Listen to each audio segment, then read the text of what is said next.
Hi! Hello! Welcome to our channel. నేను మీ శ్రీ.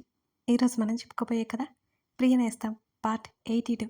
కథలోకి వెళ్ళే ముందు లైక్ చేసి, హైప్ అని కనిపిస్తుంది చూడండి, అక్కడ క్లిక్ చేసి స్టోరీని హైప్ చేయండి. అర్జున్ ప్రవర్తిక హాస్పిటల్‌కి వెళ్ళడానికి బయలుదేరుతుంటే, ఇలాగే వచ్చేస్తావా? అని అన్నాడు అర్జున్. ఏమైందండి? చీర బాగోలేదా? అంటూ తను తను చూసుకుంటూ అర్జున్ వైపు చూసింది. ఆమె మాటకి చిన్నగా నవ్వి స్వెటర్ తెచ్చిచ్చి, "హ్మ్. తీసుకో" అన్నాడు. పట్టపగలు ఇదెందుకు? అంటూ ఆమె అయోమయంగా చూస్తుంటే, ఇక్కడ చలి ఎక్కువ. పట్టు. స్వయంగా ఆమెకి తొడిగాడు అర్జున్. అతనితో బయటికి వచ్చింది నవ్వు ముఖంతో. బోలెడన్ని జాగ్రత్తలు చెప్పి మరీ పంపింది వసుంధర. అర్జున్ కారు డ్రైవ్ చేస్తుంటే పక్కనే కూర్చుంది ప్రవర్తిక.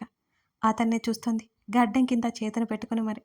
అప్రయత్నంగా ప్రవర్తికని చూసిన అర్జున్‌కి తన్నే చూస్తూ కనిపించడంతో కళ్ళు ఎగరేశాడు. చిరునవ్వుతో తల అడ్డంగా ఊపింది ప్రవర్తిక. ఇద్దరూ హాస్పిటల్‌కి వెళ్లి చెకప్ చేయించుకుని ఆకాశమిత్ర ఇంటి దగ్గరికి వెళ్లారు. ముందే కృష్ణమూర్తి అపాయింట్మెంట్ తీసుకోవడంతో, "నువ్వు ఇక్కడే ఉండు" ప్రవర్తికతో చెప్పాడు అర్జున్. అలాగే అన్నట్టు తల ఊపింది ఆమె. విండో గ్లాస్ క్లోజ్ చేసి, డోర్స్ క్లోజ్ చేసి వాచ్‌మెన్ దగ్గరికి వెళ్ళాడు అర్జున్. ఆకాశమిత్ర గారిని కలవాలి అని హిందీలో చెప్పాడు వాచ్‌మెన్‌తో. అపాయింట్మెంట్ ఉందా? అని వాచ్‌మెన్ తిరిగి ప్రశ్నించాడు. ఉంది అని చెప్పాడు అర్జున్. వాచ్‌మెన్ వెంటనే ఫోన్ తీసి ఎవరికో కాల్ చేసి అర్జున్ వైపు చూశాడు. సార్ లేరు, హైదరాబాద్ వెళ్లారు అని చెప్పాడు వాచ్‌మెన్. ఎప్పుడు వస్తారు అని అర్జున్ అడుగుతుంటే, పర్సనల్ వర్క్ మీద వెళ్లారు, ఎప్పుడు వస్తారో తెలీదు అని చెప్పి, మీరు అప్పుడు కలవండి అని ఆకాశమిత్ర పిఏ నెంబర్ ఇచ్చాడు వాచ్‌మెన్ అర్జున్ అడగడంతో. అలా వెళ్ళి ఇలా వస్తున్న అర్జున్ని చూస్తూ, పని అయిపోయిందా అని అడిగింది ప్రవర్తిక. లేదు, నెక్స్ట్ టైం రావాలి అని అంటూ కార్ స్టార్ట్ చేశాడు. తల్లి కాల్ చేయడంతో హడావుడిగా ఇంటి లోపలికొచ్చింది రాగిని. రాగిని, త్వరగా రా అంటూ కూతురు చేతిని పట్టుకుని గదిలోకి తీసుకుపోయింది కరుణ. మమ్మీ, ఏమైంది? ఎందుకింత హడావుడి చేస్తున్నావు అని అడిగింది రాగిని. మీ మామయ్య వచ్చారు, ఎక్కువ టైం కూడా లేదు. నీకు అజయ్కి ఎంగేజ్మెంట్ అంటున్న తన తల్లి మాటలకు షాక్ అయిపోయింది రాగిని. మమ్మీ, ఏం మాట్లాడుతున్నావు? ఎంగేజ్మెంట్ ఏంటి అని రాగిని అరుస్తుంటే, అప్పుడే ఏంటి అనేది కూతురు ఉద్దేశం అని అర్థం చేసుకొని, ఎప్పుడైనా జరగాల్సిందే కదా, ఫాస్ట్గా రెడీ అవ్వు, అసలు చెప్పకుండా ఎక్కడికి వెళ్ళావు? ఈ లెహంగా వేసుకో అంటూ హడావుడి చేసింది కరుణ రాగిణిని. మమ్మీ, నేను చెప్పేది ఒకసారి విను. అసలు అజయ్ అని అసహనంగా చెబుతున్న రాగిని మాటల్ని మధ్యలోనే ఆపేస్తూ, రాగిని, టైం లేదు. మీ మామయ్య పనులన్నీ మానుకొని వచ్చారు ఇక్కడికి. అయినా ఎందుకు ఇంత గొడవ చేస్తున్నావు? నీకు అజయ్ అంటే ఇష్టం కదా? ఇంకేంటి నీ బాధ? నాకు తెలియదనుకుంటున్నావా? త్వరగా కానిచ్చిరా బయటికి. నాకు బోల్డ్ పనులున్నాయి. బ్యూటీషియన్ కూడా వచ్చింది అని గట్టిగా చెప్పేసి కరుణ వెళ్ళిపోయింది. తల పట్టుకుని బెడ్ మీద కూలబడింది రాగిని. తనకి అజయ్తో పెళ్ళి ఏంటి అసలుకు? బాబోయ్! బ్యూటీషియన్ రెడీ చేస్తుంటే అలాగే బొమ్మలా కూర్చుంది. వెంటనే తన తండ్రితో మాట్లాడాలనుకుని రెడీ అయ్యి హాల్లోకొచ్చింది రాగిని. అప్పటికి అక్కడ పెద్దవాళ్ళందరూ కూర్చుని ఉన్నారు. ఏం చేయాలో రాగినికి అర్థం కాలేదు. అందరినీ కాదని ఎలా చెప్పగలదు? రాగిని, కమ్ అంటూ ప్రేమగా పిలుస్తున్న తన మావయ్యని చూస్తూ వెళ్ళి మెల్లిగా అడుగులో అడుగు వేసుకుంటూ ఆయన దగ్గరికి వెళ్ళింది రాగిని. సోఫాలో కూర్చోబెట్టింది. రాగిని తల నిమురుతూ, హవర్ యూ బేట అని ఆకాష్ అడుగుతుంటే, గుడ్ మావయ్య, మీరెలా ఉన్నారు అని నవ్వు పులుముకుని అడిగింది రాగిని. ఫైన్ రాగిని, అసలు ఈ మావయ్యకి ఎప్పుడైనా కాల్ చేశావా అని ఆకాష్ అడుగుతుంటే, అంటే మావయ్య, అది అజయ్ బావ కోప్పడ్డాడు. అక్కడ లేని అజయ్ మీదకి తోసేసింది రాగిని వెంటనే. ఎందుకు కోపడ్డాడు అని ఆకాష్ ఆశ్చర్యంగా అడుగుతుంటే, తనకి నాకు గొడవైంది, అందుకే తనకు సంబంధించిన వాళ్ళు ఎవరితో మాట్లాడకూడదని తిట్టాడు. మీతో మాట్లాడాలని ఉన్నా సరే అజయ్ బావ కోపం వస్తుందని మాట్లాడలేదు నేను అని అమాయకంగా చెప్పింది రాగిని. అలా ఎలా చెప్తాడు వాడు? రాస్కెల్, వాడి పని చెప్తాను అని ఆకాష్ అంటుంటే, అజయ్ని తిడితే సీన్ రివర్స్ అవుతుందని ఊహించి, అంటే మావయ్య, నాది కూడా మిస్టేక్ ఉంది కదా, ఆ విషయాన్ని వదిలేయండి ప్లీజ్, మళ్ళీ అజయ్ బావకి కోపం వస్తుంది అని తన తప్పు ఉన్నట్టే చెప్తూ అజయ్ తప్పు చూపించేసింది. వాళ్ళిద్దరి మధ్య ఏదో చిన్న తగాదాలనుకో రాగిణిని చూసి తలనిమిరాడు ఆకాష్. అజయ్‌కి, రాగిణికి పెళ్లి చేయాలని ఆలోచన ఆకాష్‌కి లేదు. ఎందుకంటే ఇంతకుముందు ఒకసారి అడిగితే అజయ్ ఇష్టం లేదు అనే చెప్పాడు. కానీ జయేంద్రకి రాగిణి అజయ్‌కిచ్చి పెళ్లి చేయాలనే ఆలోచన ఎప్పటినుంచో ఉంది. కానీ మధ్యలో అర్జున్ శత్రువు అవడం వల్ల అర్జున్‌ని తన అల్లుడిగా చేసుకుని ఆ గండం నుంచి బయటపడాలని చూశాడు. అర్జున్‌కి కూడా బాగా ఆస్తిపాస్తులున్నాయని జయేంద్రకి తెలుసు. కానీ ఆ ప్లాన్ ఫ్లాప్ అయింది. ఒకవేళ అజయ్‌తో ప్రవర్తిక పెళ్లి జరిగినా, ప్రవర్తికని సైడ్ చేసి తన కూతురుతో పెళ్లి చేసి, ఆస్తి అంతటిని యజమానం చేయాలని ప్లాన్ కూడా వేశాడు జయేంద్ర. 2 ప్లాన్లు వేశాడు. ఏదైతే అది అన్నట్టుగా. కానీ ప్రవర్తిక తప్పించుకుంది. ఎలాగైనా కూతుర్ని అజయ్‌కిచ్చి పెళ్లి చేయాలనుకున్నాడు. అది జరగబోతోంది. అజయ్‌తో రాగిణి పెళ్లవబోతుంటే చాలా సంతోషంగా ఉన్నాడు జయేంద్ర. ఆకాష్ ఒప్పుకుంటాడని ఎక్స్‌పెక్ట్ చేయలేదు జయేంద్ర. అజయ్ కూడా బిక్కమొహం వేసుకొని హాల్లోకొచ్చాడు. అజయ్ రాగానే అతని వైపు ఉరుము చూసింది రాగిణి. చేసిందంతా చేసి, ఇదేంటి ఇలా చూస్తుంది? అసలే నేను ప్రేమించిన అమ్మాయికి పెళ్లయిపోయిందని బాధతో ఉంటే, దీంతో నాకు ఎంగేజ్‌మెంట్ అంటారేంటి? అని మనసులో అనుకుంటూ రాగిణి వైపు కోపంగా చూశాడు అజయ్. ఇంకొక అమ్మాయిని ప్రేమిస్తూ నాతో పెళ్ళికి ఎలా ఒప్పుకున్నాడు వీడు? పెద్ద రాస్కెల్ అని అజయ్‌ని తిట్టుకుంది. ముందు అందరి ముందు ఇష్టం లేదని చెప్పే ధైర్యం ఇద్దరికీ లేదు. ఆ పెళ్లిని యాక్సెప్ట్ చేయడానికి భయమేస్తోంది ఇద్దరికీ. రాగినికి అర్జున్ అంటే ఇష్టమని అజయ్‌కి తెలీదు. అజయ్‌కి ప్రవర్తిక అంటే ఇష్టమని రాగినికి తెలుసు. తనకి అర్జున్ అంటే ఇష్టమని అజయ్‌కి కూడా తెలుసు. ఏమో వాళ్ళ ఫ్యూచర్ ప్రాబ్లంలో పడుతుందని రాగిని భయం. వారిద్దరికీ ఇష్టం లేకుండానే అందరి సమక్షంలో అజయ్‌కి, రాగినికి ఎంగేజ్‌మెంట్ జరిగిపోయింది. అది ఘనంగా. అజయ్‌ని చంపేయాలి అనేంత కోపమొస్తుంటే గదిలోకి వెళ్ళిపోయింది రాగిని విసవిస అక్కడి నుంచి. అతను ఒంటరిగా దొరికితే కడిగి పారేయాలనుకుంటోంది. ఆకాష్ మిత్ర సడన్‌గా ఎందుకు హైదరాబాద్ వెళ్ళాడో తెలిసి అర్జున్ నవ్వుకున్నాడు. జయేంద్ర ట్రాక్‌లో ఆకాష్ కూడా వెళ్ళిపోయాడు. అజయ్ గురించి ఎంక్వైరీ చేసిన దాన్ని బట్టి జయేంద్ర బ్యాక్ సైడ్ వర్క్స్ అజయ్‌కి తెలియదనే అర్జున్‌కి అర్థమైపోయింది. కేవలం అంతా నడిపేది జయేంద్ర మాత్రమే అని అర్థమైంది. అతని ప్రయత్నంతో ఆకాష్ మిత్ర ఢిల్లీ వచ్చాక వీలైనంత త్వరగా కలిసి ఒప్పుకునేలా నచ్చచెప్పి అజయ్ చేసిన తింగరి పనుల గురించి బ్లాక్‌మెయిల్ చేసి ఎలాగో అలా జయేంద్రని జైలుకు పంపించాలి అనేది అర్జున్ యొక్క ప్లాన్. అతని ఆలోచనలో బాత్రూమ్ డోర్ తెరుచుకున్న శబ్దం రాగానే తల ఎత్తి చూశాడు. స్నానం చేసి బయటికి వచ్చింది ప్రవర్తిక. టవల్‌తో మెడ దగ్గర తుడుచుకుంటోంది. ఒకసారి పైనుంచి కింద వరకు చూశాడు. అసహనంగా ఉన్న అతని చూపులను చూసి కళ్ళు ఎగరేసింది ప్రవర్తిక అతని వైపే వెళ్తూ. ఏమైంది? ముఖమేంటి అంత సీరియస్‌గా ఉంది? అని అడిగింది అతనికి ఎదురుగా నిలబడి. ఆమె నడుము మీద అతని చేతులు పడగానే గిలిగింతలు పుట్టి దూరం జరుగుతుంటే ఆగు అంటూ సున్నితంగా ఆమె నడుము వెనక్కి చేతులు పోనిచ్చి దగ్గరికి తీసుకున్నాడు అర్జున్. ఆమె బేబీ బంప్ మీద చెవి పెట్టి వింటూ నీకసలు మైండ్ లేదు అని అన్నాడు అర్జున్. ఇప్పుడు నేనేమి చేశానంటా అని బిక్కమొహం వేసుకుని అడిగింది ప్రవర్తిక. ఏంటిది అని చీర కట్టిన దగ్గర ఆమె నడుము వరుసకుపోయి ఉంది. చీర కుచ్చులు కొంచెం కిందకి జరపగా ఆమె బేబీ బంప్ మీద నడుము చుట్టూ ఎర్రగా కమిలిపోయినట్టు అనిపించింది అర్జున్కి. చూడు ఎలా అయిందో అసలు. ఇంత టైట్‌గా కట్టుకోవాలా? అతను నిమురుతూ అడుగుతుంటే, అంతకుముందు కూడా ఇలాగే కట్టేదాన్ని కానీ, ఇప్పుడు మాత్రమే ఊరికే కందుతుంది అని తనదేం తప్పు లేనట్టుగా అతనితో చెప్పింది. ఈ విషయం ముందే చెప్పాలి కదా! డాక్టర్‌తో మాట్లాడితే సరిపోయేది కదా! అతను సీరియస్‌గా చెప్తుంటే, గర్భవతిగా ఉన్నప్పుడు శరీరం సున్నితంగా ఉంటుందట. అందుకే ఇలా ఉంటుందండి.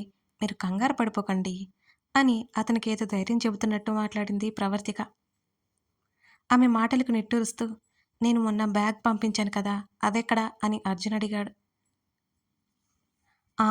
అది ఎక్కడో ఉందండి అని చెప్పింది. తీసుకురా అన్నాడు అర్జున్.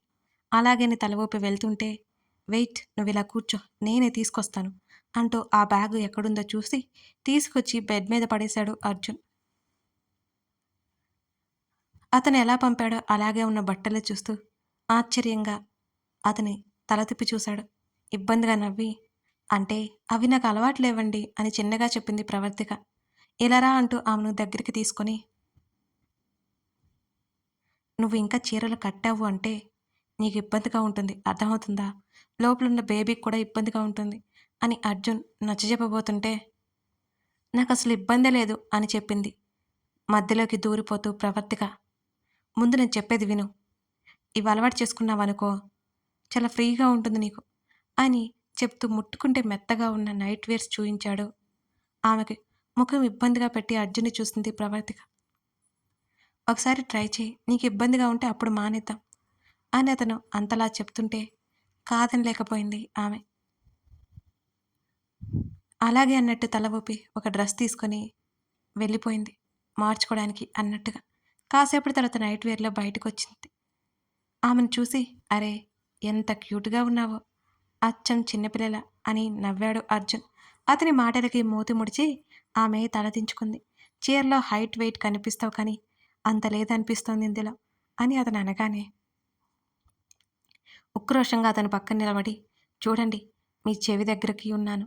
నేను హైటే అని గట్టిగా చెప్పింది ఆమె.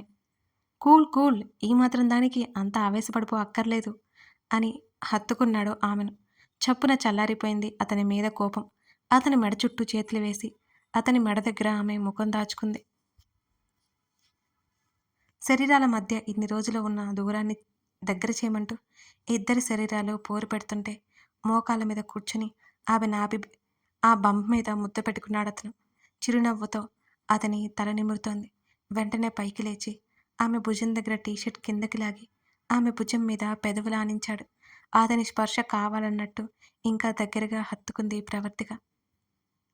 ఆమె కంఠం మీద అతని పెదవులు చేస్తున్న ప్రయాణానికి ఉక్కిరిబిక్కిరైపోయింది ఆమె.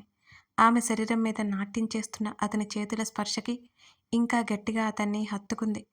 ప్రణయానికి సిద్ధం అవుతూ ఆమెతో పాటు బెడ్ మీదకి చేరాడు అతను. అతని మీద తనకున్న ప్రేమను ముద్దు రూపంలో చూపిస్తూ అతని తలను తన హృదయంలో దాచేసుకుంది ఆమె. సున్నితంగా ప్రేమ యుద్ధం చేస్తూ అతి సున్నితంగా ఆమెను తనలో కలిపేసుకున్నాడు అతను. సమయం గడిచిపోతున్నా ఆమెను క్షణం కూడా వీడని అతని పనులకి పరవశిస్తూ ఆమెను తనకు ఎందుకు మిస్ అయ్యాడో అర్థమవుతుంటే అతని ప్రేమను ఆస్వాదిస్తూ ఉండిపోయింది ఆమె. అతని ప్రేమకి సంతృప్తిగా కళ్ళు మూసుకుని తన హృదయం మీద ఉన్న అతని తలని నిమురుతోంది. ఉబ్బెత్తుగా ఉన్న ఆమె పొట్ట మీద సున్నితంగా చెయ్యేసి ఆర్ యు ఓకే అని ఆమె వైపు తల తిప్పాడు అర్జున్. పెదవులైతే విచ్చుకున్నాయి కానీ ఆమె కళ్ళైతే ఇంకా తెరవలేదు. ఇంకా వారం రోజులు ఆగితే 5వ నెల నిండిపోతుంది ఆమెకి. ప్రతి క్షణం ఆమెతోనే ఉండాలి అని ఉంది అతనికి. కానీ కాలమే కలిసి రావడం లేదు ఆ ఇద్దరి కోసం. తాడో పేడో ఇక్కడే తేల్చుకుని ఆమెను ప్రశాంతంగా ఇంటికి తీసుకెళ్ళాలి అనేది అతని ఆలోచన. తనతోనే ఉండాలి అనుకునే ఆమె కోరికను నెరవేర్చాలి ఆలోచిస్తూ కళ్ళు మూసుకున్నాడు అర్జున్. కళ్ళు తెరిచి చూసిన ప్రవర్తికకి నిద్రపోతూ కనిపించడం అర్జున్. అతని కనుబొమ్మలు ముడుచుకుని ఉన్నాయి. అతని కనురెప్పలు కదులుతూ ఉన్నాయి. నిద్రపోలేదని అర్థమై ఏవండి అని అతని జుట్టులోకి వెళ్ళిపోనిచ్చి నిమురుతూ పిలిచింది ప్రవర్తిక. అప్పటి వరకు ఆమె హృదయం మీద అతని తల ఉందన్న విషయం గుర్తొచ్చి పక్కకు వాలాడు. ఏమైందన్నట్టు అతని వైపు ఆశ్చర్యంగా చూసింది ప్రవర్తిక. బెడ్ లైట్ వెలుతురులో ఆమె నుదుటి మీద పరుచుకున్న కుంకుమ లైట్గా కనబడుతోంది. తన్నే చూస్తున్న అర్జున్ని చూస్తూ పక్కకి ఒత్తిగిల్లి అతని చెంప మీద చేయి వేసింది. దుప్పటి మెడ వరకు లాక్కుంటూ. నిద్ర పట్టట్లేదా అంటూ అతని చెంప మీద నిమురుతోంది ఆమె. అదేం లేదు. ఆమె చేతి మీద చేయి వేశాడు అర్జున్. ఆకలేస్తోందండి అని అమాయకంగా ముఖం పెట్టి అడిగింది ప్రవర్తిక. ఆమె అడిగింది అర్థం చేసుకోవడానికి టైం పట్టి, నువ్వు చెప్పింది ఆకలేస్తుందో అదే కదా అని అయోమయంగానే అడిగాడు అర్జున్. అతను ఏదో ఆలోచనలో ఉన్నాడు అని అర్థమైపోయి అతని ఆలోచనలో తనే కావాలి అనుకుంది ఆమె. తల నిలువుగా ఊపింది. వెయిట్ అంటూ డ్రెస్అప్ అయ్యాడు అర్జున్. అతను వచ్చేసరికి ఫ్రెష్ అయ్యి బెడ్ మీదకి కూర్చుంది ప్రవర్తిక. పర్లేదు ఈ బట్టలు బాగానే ఉన్నాయి అని అనుకుంది తను వేసుకున్న నైట్ వేర్ చూసుకుంటూ. అర్జున్ మరో 10 నిమిషాల్లో అక్కడికి వచ్చేశాడు. ఫ్రూట్ బౌల్ తెచ్చి ఆమె ముందు పెట్టేశాడు. ఇంత అర్ధరాత్రి వేళ పళ్ళు తినాలా? కళ్ళు తెలిసింది ప్రవర్తిక. ఆకలటావు కదా, తిను. అయోమయంగా చూశాడు. అవును, కానీ నాకసలు పళ్ళు తినాలని లేదండి. వికారంగా ముఖం పెట్టుకుంది ప్రవర్తిక. నువ్వు ఇవి తింటేనే హెల్తీగా ఉంటావు. ఏ రోజైనా తింటాను అనే మాట నీ నోటి నుంచి వచ్చిందా? మిల్క్ తాగు, ఫ్రూట్స్ తినవు, ఇంకేం తింటావు? చిరుకోపంగా చూశాడు అర్జున్ ఆమె వంక. ఇప్పుడు రాత్రయింది కదండి, తినాలి అని లేదు అంటూ బిక్కమొహం వేసుకుంది ఆమె. ఫోక్‌తో ఆమెకు తినిపెట్టాడు. తప్పగా తిన్నది. ఇతని చెప్పు. ఆమెకు ఒక్కొక్కటి తినిపించసాగాడు అర్జున్. ఏం చెప్పాలి? దీర్ఘంగా ఆలోచిస్తూ గడ్డం కింద చేతులు పెట్టుకుంది. వెళ్ళిపోతామా హైదరాబాద్ అని అర్జున్ అడగగానే, నిజంగానా? మెరిసే కళ్ళతో అతన్ని చూసింది. అన్నాడతను. నిజమేనా? అలవాటుగా అతని ఛాతీ మీద వేలితో రాస్తోంది ఆమె. ఇప్పుడు మళ్ళీ టెంప్ట్ చేయకు అని అర్జున్ అంటుంటే తల ఎత్తి అయోమయంగా చూసింది అతని వంక. నేనేం చేశాను? మూతి ముడిచి అడిగింది ప్రవర్తిక. అతని ఛాతీ మీద ఉన్న ఆమె చేతి మీద చేయి వేసి, ఇలా చేస్తే కష్టం. ఆమె కళ్ళలోకి చూశాడు అర్జున్. ఆమె బుగ్గల్లో సిగ్గులు పూయగా అర్జున్ ఎదలో ముఖం దాచుకుంది ప్రవర్తిక. నవ్వుతూ ఆమె చుట్టూ చేతులు వేశాడు అర్జున్. ఖాళీ అయిన ఫ్రూట్ బౌల్ ల్యాంప్ టేబుల్ పెట్టి అక్కడ ఉన్న వాటర్ బాటిల్ ఆమెకి అందించాడు. అవి తాగేసి గోడ గడియారం వైపు చూసిన ఆమెకి 2 గంటలైనట్టు తెలిసి, ఏవండి, టైం చూసారా? ఇప్పటికే చాలా ఆలస్యమైంది. పడుకోండి అని కంగారుగా చెప్పింది. ఎందుకంటే అర్జున్ ఎప్పుడు పడుకున్నావు ఒకే టైంకి లేస్తాడు. అతనికి నిద్ర సరిపోదని ఆమె బాధ. ఆమెను దగ్గరికి తీసుకుని బెడ్ మీద వాలి జో కొడుతూ కళ్ళు మూసుకున్నాడు అర్జున్. వెంటనే నిద్రలోకి జారుకుంది ప్రవర్తిక. ఆమె ముఖం మీద పడిన జుట్టును వెనక్కి తోస్తూ ఆమె నుదుటిన ఆర్తిగా ముద్దు పెట్టుకున్నాడు అర్జున్. అతని జీవితంలో గల ఆమె రాకని వరంగా భావిస్తాడతను ఎల్లప్పుడూ. కథ కొనసాగుతోంది. కథ నచ్చితే లైక్ చేసి, అసలు ఈ కథ మీకేమనిపించిందో కామెంట్ చేయడం మర్చిపోకండి ఫ్రెండ్స్. అలాగే లైక్‌తో పాటు హైప్ అనే ఆప్షన్ కూడా ఉంది. అది కొత్తగా వచ్చిన వాళ్ళ కోసం చెప్తున్నాను. గుర్తుపెట్టుకొని హైప్ చేయండి. Thank you for watching this video. మరో ఎపిసోడ్‌తో మనం మళ్ళీ కలుద్దాం.